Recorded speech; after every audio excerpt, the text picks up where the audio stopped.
Hello dear students, class 10th देखते हैं exercise 3.5 का क्वेश्चन नंबर 4 और 5। एक्सरसाइज 3.5 आपकी आज खत्म हो जाएगी। इसके बाद हम नेक्स्ट वीडियो से स्टार्ट करेंगे एक्सरसाइज 3.6, जिसमें हमें पढ़ना है कि एचसीएफ और एलसीएम कैसे निकालते हैं। अब देखिए फोर्थ क्वेश्चन क्या है। फोर्थ क्वेश्चन में आपको समीकरण दिया हुआ है x² plus 5kx plus 16 equals to 0।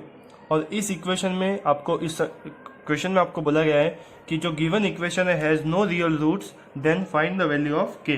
मतलब ये जो समीकरण है, ये जो इक्वेशन है, इसके कोई भी वास्तविक मूल नहीं है। आई बात समझ में? इसके जो रूट्स है वो रियल नहीं है। तो आपको इस कंडीशन के बेस पे k की वैल्यू क्या करनी है, फाइंड करनी है।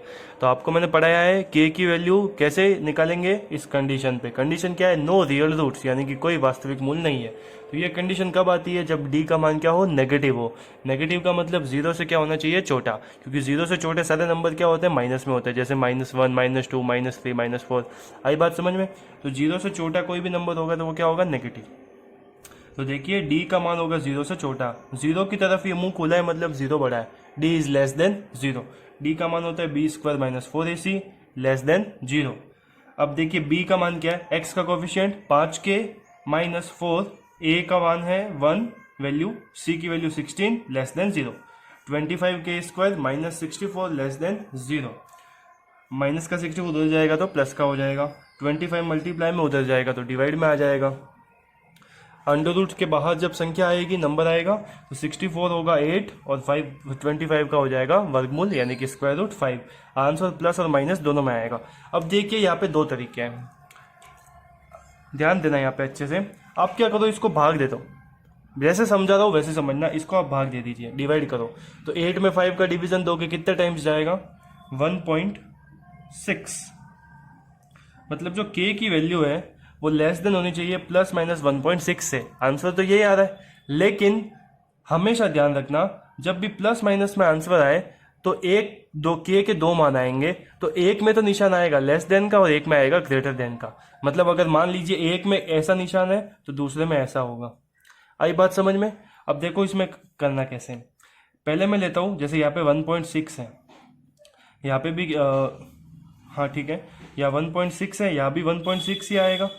अब देखिए k का मान अगर मैं 1.6 से कम लूँ, 1.6 से क्या लूँ, कम, तो कितना होगा, 1.6 से कम लूंगा तभी तो उसका इसको 16 ही मान लो आप। कितना मान लो, 16।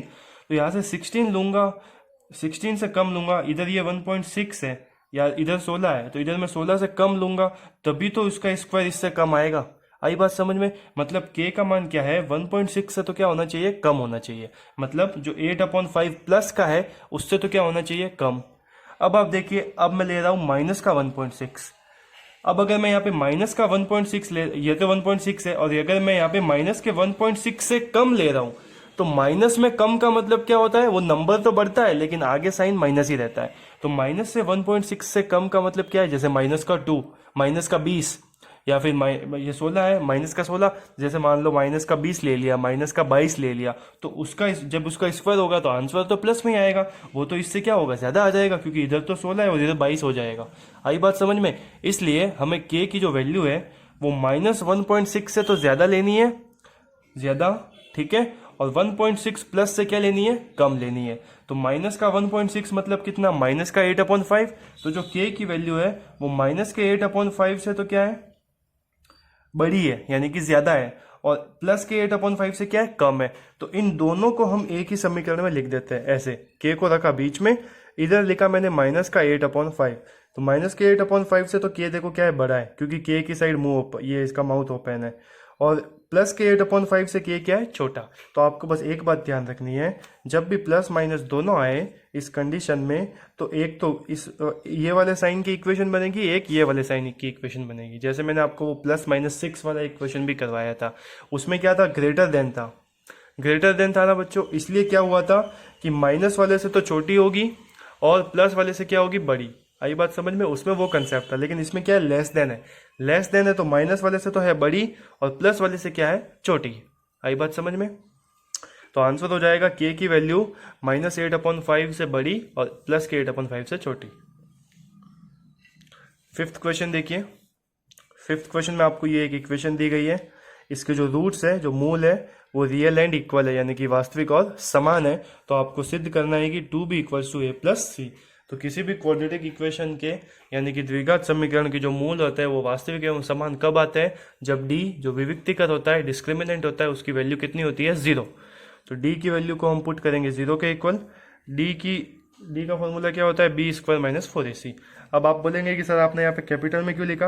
कैपिटल में मैंने इसलिए लिखा है क्योंकि देखो यहाँ भी ABC यूज हो रहे हैं, और अगर फिर मैं यहाँ भी ABC लिखता तो आपको कन्फ्यूजन होता, इसलिए मैंने यहाँ पे किस में लिख दिया? कैपिटल में लिख दिया। तो देखिए b होता है x का कोफिशिएंट कितना है? c माइनस ए। तो c माइनस ए का स्क्वायर माइनस 4, a कितना है? b माइनस सी, और c कितना है? a minus B. आई बात समझ में? मान रख दिए बराबर 0।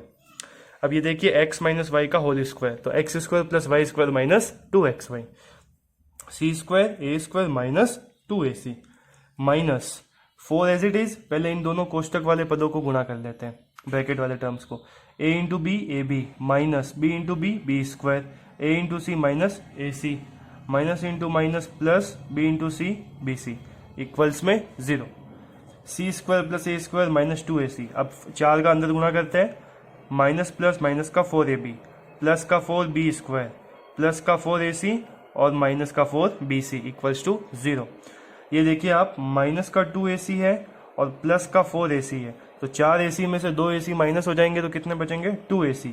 तो c square plus a square plus 2ac plus 4b square minus ये, तो c प्लस a का होल स्क्वायर। देखिए ये क्या बन रहा है? आपके पूर्ण वर्ग बन रहा है, यानी कि परफेक्ट स्क्वायर। कैसे? X square plus Y square plus 2xy, यानी कि x प्लस वाई का होल स्क्वायर बन रहा है। तो x की जगह तो है c और y की जगह है a, तो ये 3 पद जो है ये आपके क्या बन जाएगा? c प्लस a का होल स्क्वायर। इसको खोलेंगे तो फिर से आपको यही मिलेगा, प्लस ये 4b स्क्वायर लिखा हुआ है, तो 4b स्क्वायर को मैं क्या लिख सकता हूँ? 2b का होल स्क्वायर। इसको ओपन करेंगे तो फिर से यही बनेगा, 2 का स्क्वायर 4 और b का स्क्वायर b स्क्वायर माइनस 4 को लिख दिया 2 इंटू 2b, 2 इंटू 2b कितना आएगा? 4b ही आएगा, इंटू a प्लस सी या फिर c प्लस a, एक ही बात है। अब ऐसा क्यों लिखा ये आपको अभी पता चलेगा, इक्वल्स टू में 0। अब आप देखिए ये जो c प्लस a है इसको मैंने मान लिया x और 2b को मैंने मान लिया y। तो c प्लस a की जगह x मतलब x का स्क्वायर प्लस 2b की जगह y मतलब y का स्क्वायर माइनस 2b की जगह y और c प्लस a की जगह x। तो ये क्या बन रहा है? x square plus Y square minus 2xy बराबर 0। तो ये कौन सी आइडेंटिटी होती है, कौन सी सर्वसमीका होती है? x माइनस वाई का होल स्क्वायर, और बराबर में क्या है? 0। x को आपने क्या माना था? c plus A minus Y आपने क्या माना था? 2b, और उसका क्या हो रहा है? होल स्क्वायर इक्वल्स में है 0। अब इधर ये होल स्क्वायर है, स्क्वायर हटाएंगे तो 0 पे क्या लगेगा? अंडर रूट, और 0 का अंडर रूट तो 0 ही होता है। तो c प्लस ए, ये माइनस का 2b है, उधर जाएगा तो किसका हो जाएगा? प्लस का हो जाएगा। आई बात समझ में? स्क्वायर हटेगा तो एक पद और लिख लो यहाँ पे, c plus A minus 2b equals to 0। अब ये माइनस का 2b उधर जाएगा तो किसका हो जाएगा? प्लस का। और यही आपको क्या करना था? प्रूव करना था। तो मेन स्टेप कौन सा था आपका? ये वाला, कि आपको यहाँ पे याद रखना है, आपको c प्लस ए, ये जो भी यहाँ लिखा हुआ है, जैसे ये 2b प्लस का है, उधर आएगा तो माइनस का होगा, तो c plus A minus 2b इस पूरे का होल स्क्वायर आपको बनाना है। यहाँ पे कैसे बनाना है वो हमने यहाँ पे समझा दिया है। तो आज की वीडियो में बस इतना ही। अगर किसी भी क्वेश्चन में आपको डाउट आए, अब तक जो भी मैंने पढ़ाया है, चैप्टर 1, चैप्टर 3, चैप्टर 17, किसी में भी आपको डाउट आए तो आप बेझिझक मेरे से पूछ सकते हो। Thank you.